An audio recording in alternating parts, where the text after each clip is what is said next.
আসসালামু আলাইকুম। আজকে আমি তৈরি করব পাতাকপি দিয়ে ভীষণ মজার একটি পাকোড়া রেসিপি। বিকেলে চায়ের সাথে অথবা মেহমান আসলেও আপনি এটা বানিয়ে দিতে পারেন, খুব ভালো লাগে খেতে।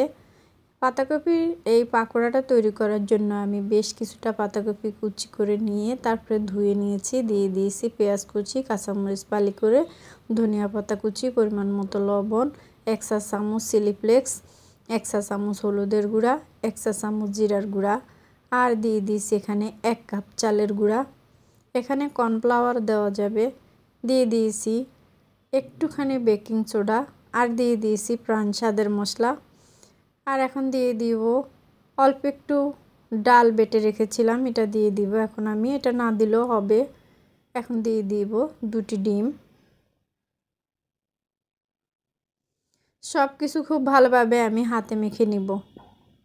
আর এটা বেশি জোরে জোরে মাখা যাবে না, তাহলে পানি বের হয়ে যাবে। এটা আলতো হাতে আস্তে আস্তে মেখে নিতে হবে। শীতের এই সিজনে কিন্তু আমাদের সবারই সন্ধ্যার সময় গরম গরম চায়ের সাথে এই রকম পাকোড়া খেতে ভীষণ ভালো লাগে। তো আমারও অনেক বেশি ভালো লাগে। এই যে আমার ভালোভাবে এটাকে মেখে নিয়েছি, এখন আমি এটাকে গোল গোল শেপ করে দিয়ে দিব তেলে। আর এই দিকে চুলায় আমি একটি প্যান বসিয়ে বেশ কিছু তেল দিয়ে দিয়েছি। তেল একটু মিডিয়াম আঁচে গরম করে আস্তে আস্তে আমি সবগুলো পাকোড়া দিয়ে দিব। আর চুলার আঁচটা মিডিয়ামে রাখতে হবে, না হলে কিন্তু উপর দিয়ে পুড়ে যাবে, ভিতরে ভালোভাবে কুক করা হবে না।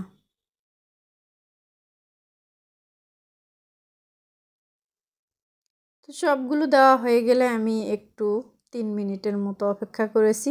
এখন আমি আস্তে আস্তে এগুলো একটু উল্টে পাল্টে দিব।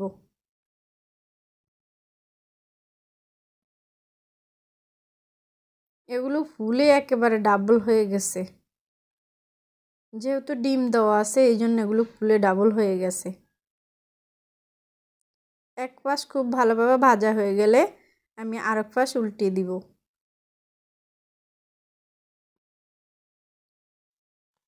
একটু সময় নিয়ে নেড়ে ছেড়ে আমি এগুলো লাল লাল করে ভেজে নিব।